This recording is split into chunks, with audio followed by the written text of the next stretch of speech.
There is an area of common interest out there that could enormously benefit the participation of the emerging economies in a more open international trading system.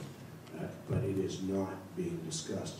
Actually, nothing's being discussed in Geneva in great effect, but it's not even on the agenda. So the Doha development agenda has to be, in fact, changed.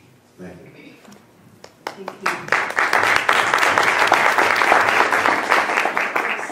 Before I move to the second speaker, I would like to apologize. I totally forgot to give you an introduction for Ambassador Alan Watts. So now this is my makeup. Ambassador Alan Watts is the head of Louis and Leboeuf's international trade practice.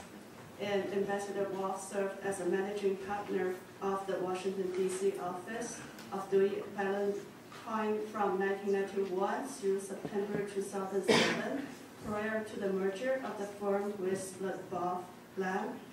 He served as United States Deputy Special Representative for Trade Negotiations in the Carter administration, holding the rank of ambassador. As Deputy Trade Representative, he played a key role in the formulation of American trade policy and its implementation, including leading international trade negotiations for the United States. He served as General Counsel of the agency from 1974 to 1977 during the Nixon and Ford administration and was responsible for drafting major trade legislation. I want to stop here only because this is a long bio, and rather than going through the long list of his accomplishments, I will just give you a few highlights of his long distinguished career in public services and private sector. Now let's move to our second speaker, Dr. Sundar Ramaswamy. And the question posed by trade students to you is, again, a very big, broad, important question, which is, as one of the biggest economies, what role will India play in global trading system? Thank you, Wei. And I apologize for not having any prepared remarks since I'm impersonating a speaker named Jayanta who couldn't come for this morning's panel. So I'll try and pretend to be him and talk about if he was here for the panel about this question. As all of you who work on this economy, which is one of the oldest civilizations, but also one of the most dynamic and complex and frustratingly challenging economies to study, ever since it opened up in 1991, and if you visited it, you will understand exactly what I'm going to say, which is that huge parts of India, if not the entire country, lives in the 15th century, the 20th century, and the 21st century all simultaneously, which makes any analysis on a very macro level very difficult. The level of regional disparities are incredible. If you think about Europe and its level of complexities in terms of languages and dynamism of the economies, think Europe times 10, and that's what you have with India. So I set that up as a context to give you a sense of what's been happening with respect to the question itself. There is certainly a lot more that's been done on the trading front, and India has always been an active participant in these negotiations, even though it's remained a fairly closed economy, only opening up recently, and that too in specific sectors. And a lot of that has to do with the political economy of the country itself. If you look at the last 15 years, so when the current Prime Minister was the Finance Minister in 1991, Manmohan Singh, and he was responsible in part for the opening up of the economy in 1991 when the Soviet Union collapsed, which was India's role model. I think it was very clear to the intelligentsia, but also the policymakers, that the road that India had adopted as a sort of quasi-socialist commanding heights economy had not delivered the goods, especially when you compare it to the Far East Asian tigers, and they had to overthrow that model and introduce a much more market-friendly sort of reforms, but how do you do that when you also have the largest democracy with all its complexities and regional disparities and poverty, and over 60% of the people living in rural countries? Is a fascinating exercise for anybody interested in development. Now, it is fair to say that more has been done on the economic front in the last 16, 17 years than had been done since 1947, when India becomes independent. And the statistics are there to show for it in terms of the growth rates for the last 10 years, and the fact that it has come with inflation fairly at a low level, and even levels of public and private debt are not very high. And so it is actually a pretty good model to study about what market reforms can do. Urban India households use liquefied petroleum gas, and when you talk about LPG for the Indian consumer, that's what they think is liquefied petroleum gas. To the economic profession in India, LPG stands for liberalization, privatization, and globalization.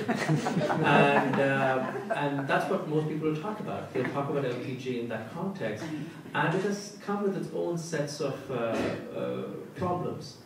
If you look at the history of world civil unrest in the last 50 years, there seem to be three groups that are usually capitalist.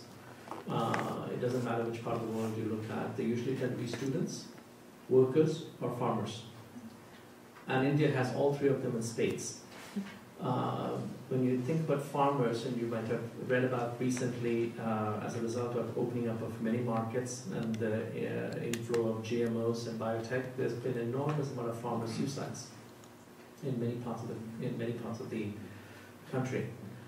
India has, I think, as Robert Rogowski said, not quite what he reported about the median age in Mexico, but India has half its population under 25, which is an incredible opportunity, but it's also an incredible challenge if you don't produce productive jobs. And I'm emphasizing productive jobs, and I'm very happy to see Bill Lewis in the audience and Robert Rogowski acknowledging that, because to me as a development economist, the key is not jobs, the key is productive jobs.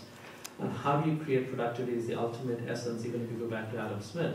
So the challenge for Indian policymakers is, as they're developing and opening up their markets, how do you create productive jobs when you have half your population just bursting at its seams, wanting to be employed? And if you don't employ them, then they're either going to get frustrated and take to the streets in Maoist rebellions, which is also starting to show up in flashes.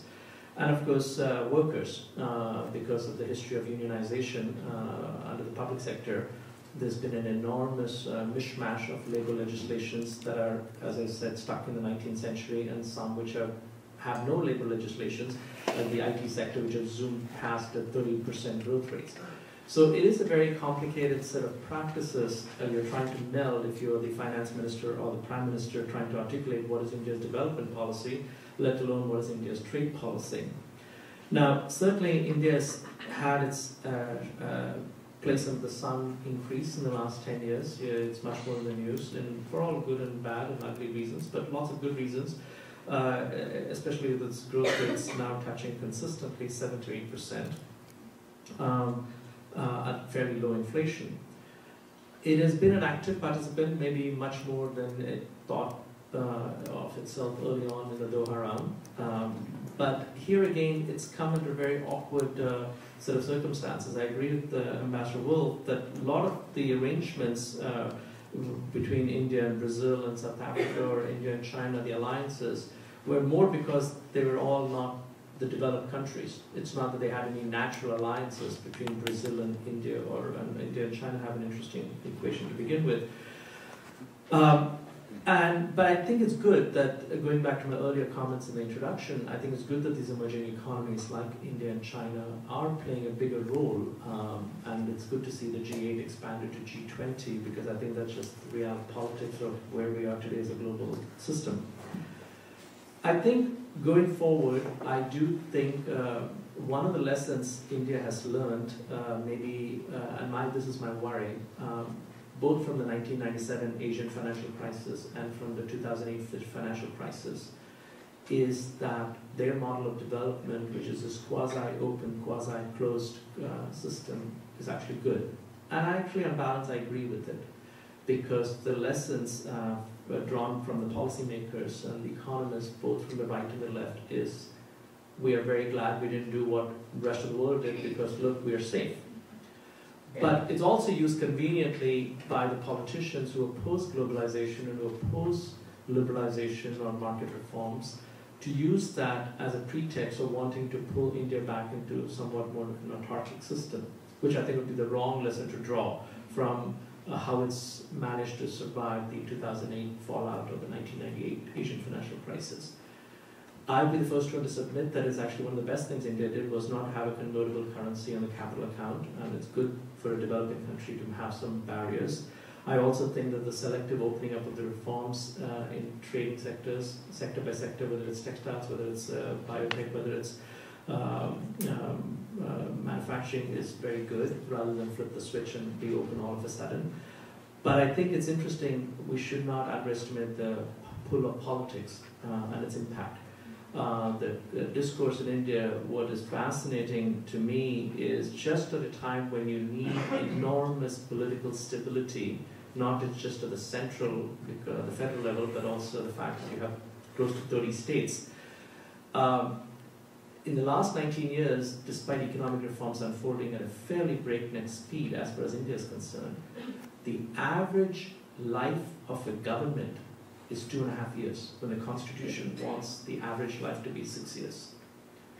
This level of instability at the political level, meaning parties coming and parties going, puts an enormous strain in terms of not only running of elections, but also sending forward a very clear, consistent message as to what is the politics behind an economic policy. When Manmohan Singh's government just got re-elected for a full second 6-year term, was the first time in the history since maybe the 70s that a party has actually filled out its first term and has been re-elected for the second term. The other piece that's very important for the signaling process in a global economy is the fact that no party commands the majority. Gone are the days when a single party like the Congress could expect to get 60% of the seats. So every major election now, whether it's at the federal level or the state level, has been fought through coalition politics, much like Italy and European countries. And you have this patchwork arrangements of 6 or 7 or 8 parties that are stitched together and seeming alliances forming just to win an election. And then you fall prey to what I call the tyranny of the minority, which is a party that has 6 seats but can topple a government dictating policy and preventing certain key reforms happening because they hold the seats, they hold the power to decide whether you're going to be. Every game theorist in this audience knows tyranny and minority is one of the worst situations to be in. So despite all this, I'm very optimistic, and the statistics are there to bear it. As I said, going back earlier, the fact that we're growing at 7% at a relatively low inflation, we managed to survive 2 major crises. All of it is very true. But that's not oftentimes how you judge it. I often would judge it by what the potential is, and I would still submit that if you look at the ingredients of growth and the ingredients of productivity, there are very few countries, maybe China and a few others, and the US, very few countries that has it all, if it wants to actually get it together, that we should be growing at 9–10% fairly consistently. And the fact that we're growing at 7% should not make us feel very good. Yes, it should make us feel good relative to what used to be called the Hindu rate of growth, which was the 3.5%.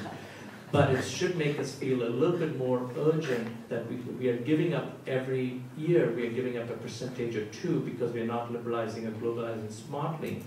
And 1 or 2%, remember, is nothing to laugh at when you're thinking of compounding growth rates over time. And when you're thinking of pulling more and more people out of poverty, that 1 or 2% may make the difference between how fast India grows and how we sort of muddle through.